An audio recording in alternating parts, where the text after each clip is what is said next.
let's bring in Catherine Rampell. She's our CNN economics and political commentator. Douglas Holtz-Eakin was a chief economist for the White House Council of Economic Advisors under President George W. Bush.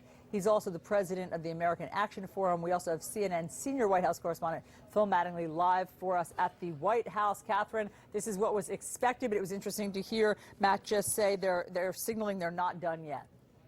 Yes, if you look at their revised forecasts as well for this year, for next year, they have grown considerably more pessimistic than they were just a couple of months ago. They've revised down their forecast for GDP growth. They've revised up their forecast for inflation. And they have indicated that their so-called terminal rate, basically how high they will continue raising interest rates until they stop, has gone up. Since it was the case a couple of months ago, which suggests that they've just become much more pessimistic about the pace of inflation and their ability to get it under control with the previous strategy. Yeah. Doug, we just heard from Matt, the Fed obviously trying to cool things down, slam the brakes here. But when we heard from President Biden in the 60 Minutes interview, he says that he's trying to grow the economy in a way that it hasn't in years. Are these at least conflicting, if not contradictory? Well, everything the Fed does to control inflation is intended to slow the growth in the demand for goods and services, and higher interest rates and less liquidity in the financial system are the tools they use to do that.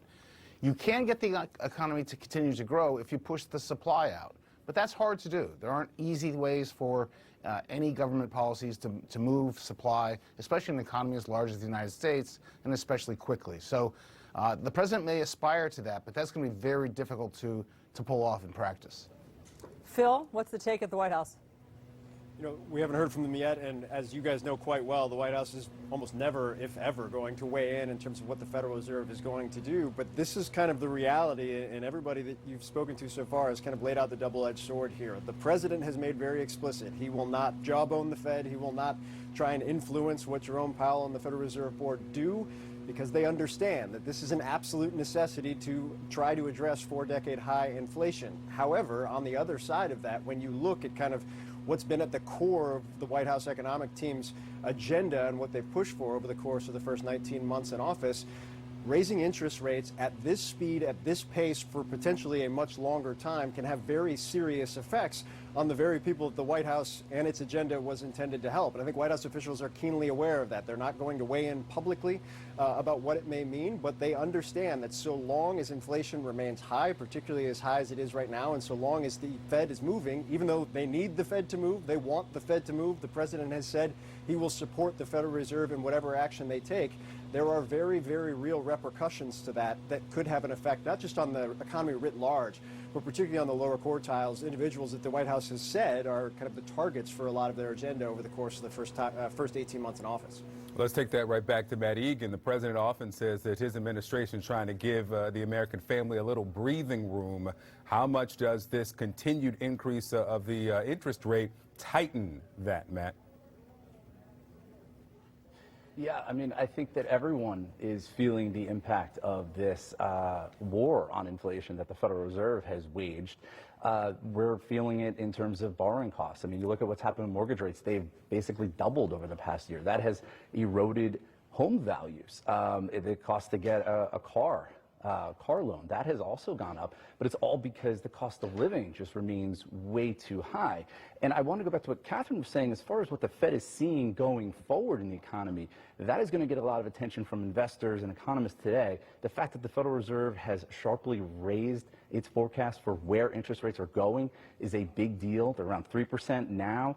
Fed is now saying it could be around 4% by the end of this year and maybe almost close to 5% next year. That is a big deal. They're also calling for virtually no economic growth this year.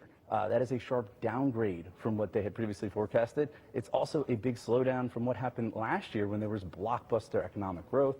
And Fed officials, they're penciling in a higher unemployment rate, saying that it's going to go from around 3.6% today to 4.4% at the end of next year. So I think if you put all of that together, I think it shows that even the Fed is concerned about the risk of a potential recession in the coming months.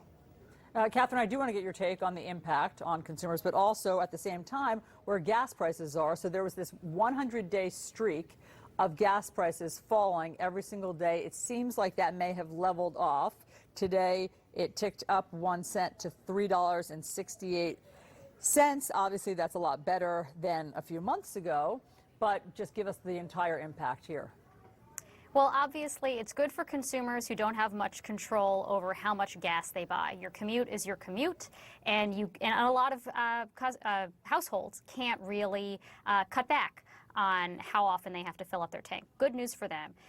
The challenge is the reason why gas prices are falling. It's partly because of these fears of a global recession. Those are bringing down global oil prices because usually when there is a recession, there is less demand for oil. So it's sort of a good news, bad news story, and that immediately the gas prices are declining. But if, in fact, the reason behind that decline in gas prices does materialize, we do have a recession, that's obviously less good for American consumers and for anybody who's working around the world, because recessions are usually associated with big job losses as well. Douglas, last question on the interest rate increase. There were some who said that the Fed should be more aggressive. Full point, we heard from Larry Summers. There was even someone from Wells Fargo, their head of macro strategy, who said 150 basis points, 1.5% increase, just rip the Band-Aid off, do it all at one time. I mean, should there be, this is aggressive, but should there be a more aggressive approach? You can make the case for a more aggressive approach. With interest rates at 3%, for example, there's no inflation measure that's at 3%. They're all well above that. So we have negative real interest rates. That's not even neutral for the Fed. So if they want to get to the point where they're restricting the growth in the economy more substantially, they have to get interest rates higher.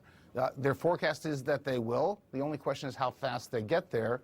The argument for going slower is that it's easy for the Fed to overdo it and to actually tip over into negative growth. They've stopped using the word soft landing. Those words are gone. So they're concerned about that, and they're going to watch carefully as they raise rates. But they have more rate rises in the future. There's no way around that. We're nowhere close to neutral. We're nowhere close to taming the inflation problem. And the thing I'd emphasize is that once you let inflation get in place, you have no good choices. You either live with it, and people don't want to live with something where food, energy, and shelter are rising at 10.5% year over year, or you do the things necessary to bring it down. That's bad news, too. That runs the risk of recessions, means less in the way of sales and jobs growth and things like that. So this is a tough situation for the Fed. All right. Douglas Holtz-Eakin, Catherine Rampell, Phil Mattingly at the White House, and Matt Egan at the Federal Reserve. Thank you all.